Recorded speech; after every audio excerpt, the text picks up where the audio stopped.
Eu vou retomar uma reflexão de outro vídeo em que eu falava sobre a liberdade que nós temos de escolher pensamentos e de enfrentar os sentimentos correspondentes. De fato, a realidade é multifacetada e uma mesma experiência pode ser compreendida de formas completamente diferentes por pessoas que tenham históricos e bagagens diferentes. Eu vou dar um exemplo.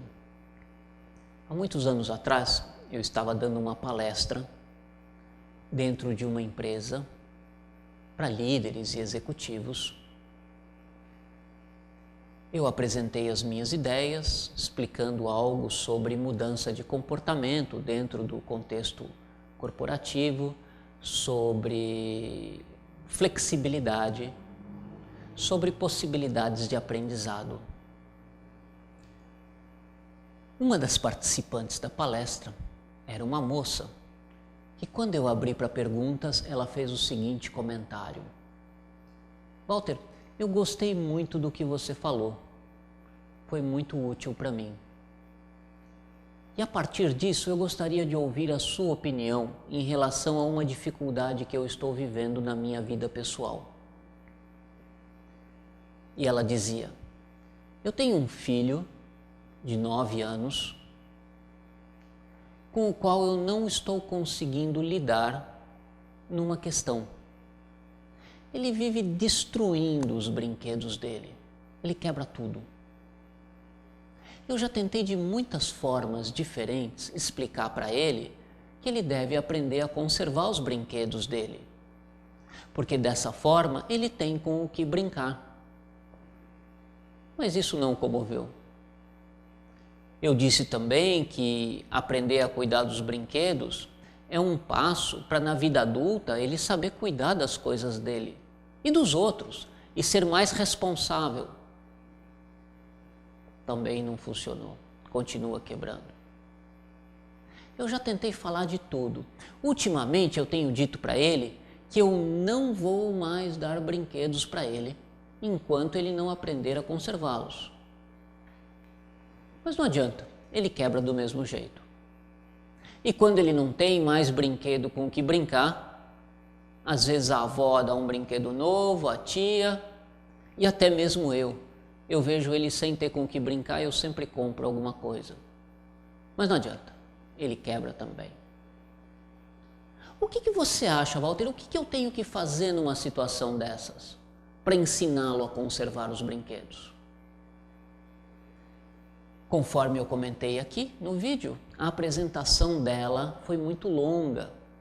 Logo eu tive muito tempo para pensar enquanto ela comentava. Quando ela finalmente fez a pergunta, o que eu faço? Eu respondi de imediato: eu tenho pelo menos 3 respostas para você.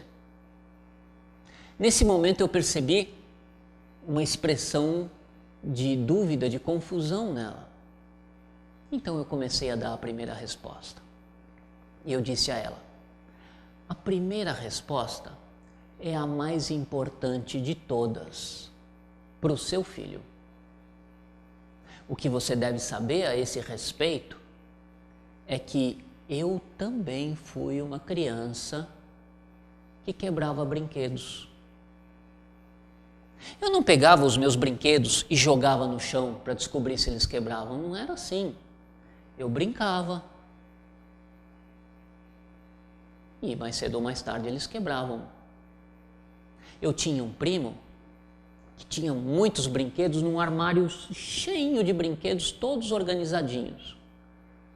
Mas eu usava os meus, eu brincava, eu explorava e eles quebravam. Triste o dia que eu descobri a função dos parafusos, porque naquela época não era tudo rebitado, se usava ainda muito parafuso. Então eu pegava as facas na cozinha, entortava as pontinhas, tirando os parafusos e desmontava meus brinquedos. E quando eu os montava novamente, eles não funcionavam mais. Sempre ficava uma ou outra peça para fora, eu não montava direito e já não funcionava. E esse foi um período da minha infância. Numa etapa um pouco adiante, eu continuava brincando, muitos se quebravam, e quando eu desmontava os brinquedos, eu via como eles funcionavam e eu os remontava, ainda ficava uma pecinha ou outra para fora. Mas eles ainda funcionavam, pelo menos parcialmente. E eu era capaz de desmontá-los de novo e botar aquela pecinha que faltou. Um pouco mais adiante, nesse processo de exploração do mundo das coisas, quando eu tinha 2 brinquedos quebrados, ou 3, eu era capaz de desmontá-los e com as peças fazer um que funcionasse. E assim eu aprendi a construir alguns brinquedos. Foi-se a época dos carrinhos, do autorama, foi-se a época da marcenaria, dos trabalhos em madeira e chegou a época da eletrônica. Eu tinha ganhado uma caixa imensa de componentes eletrônicos, era um brinquedo educativo da época chamado Engenheiro Eletrônico. Metade daqueles componentes eu perdi porque eu não sabia para que serviam. Mas conforme eu fui amadurecendo, com os que restaram eu aprendi a fazer alguns circuitos. Então eu fazia rádio, fazia luzes que piscavam ao som da música. Eu fiz muitas coisas. Maçanetas eletrônicas, alarmes.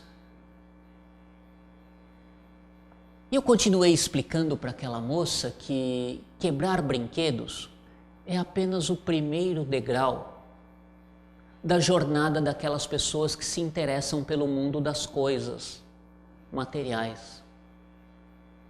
Quebrar brinquedos era a primeira etapa de um longo processo de aprendizado no qual nós desenvolvemos o poder de manipular o mundo das coisas.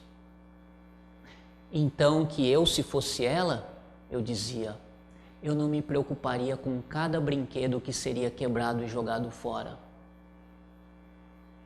Eu pensaria, sim, no quanto eu pudesse investir em patrocinar o desenvolvimento dessas habilidades de um adulto que, quando criança, tinha um interesse natural por como as coisas funcionavam. Quando eu terminei essa primeira resposta, eu percebi que ela estava completamente relaxada e sorrindo. E ela comentou, puxa, eu nunca tinha pensado dessa forma. Isso mudou completamente minha forma de entender. E eu disse, mas essa foi só a primeira resposta. Existe a segunda resposta, a mais importante de todas, para mim, enquanto educador. Eu disse a ela, pense bem. De todas as vezes que seu filho quebra um brinquedo, provavelmente é um brinquedo diferente, num dia diferente, num lugar diferente, num contexto diverso. De todas as vezes que você o repreende porque ele quebrou algo, o único padrão constante, a única mensagem constante é a sua repreensão. O pior não é isso. Além de você reduzir a iniciativa de ele explorar o mundo das coisas, existe algo mais. O fato de você dizer para ele que não vai mais dar brinquedos. E que na hora H você não resiste e vai lá e compra um brinquedo novo. O que você está comunicando para o seu filho, através dos seus comportamentos, é que os adultos não fazem o que dizem.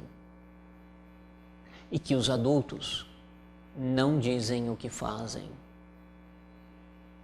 O que você está realmente ensinando para o seu filho, através dessas ocasiões em que ele quebra um brinquedo, é que você está ensinando-o a te manipular.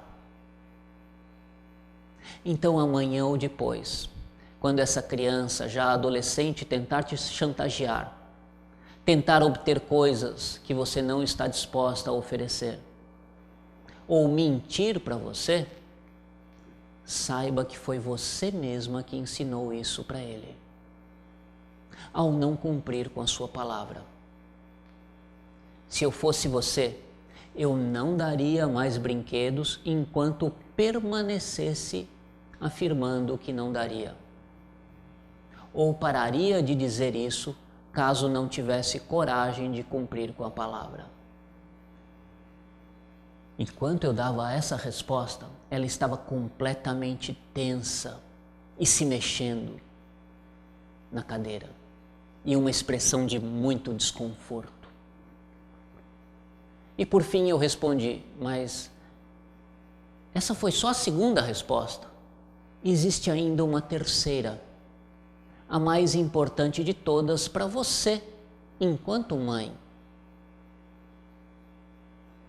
E eu disse: se eu fosse você, eu não acreditaria em nada do que eu acabei de dizer.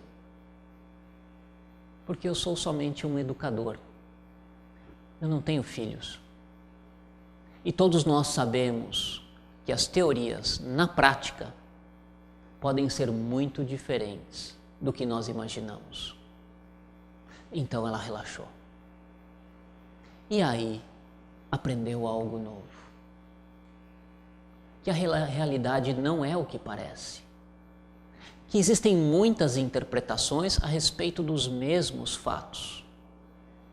E todas essas camadas de significado coexistem dentro de nós mesmos, embora nem sempre elas sejam coerentes entre si.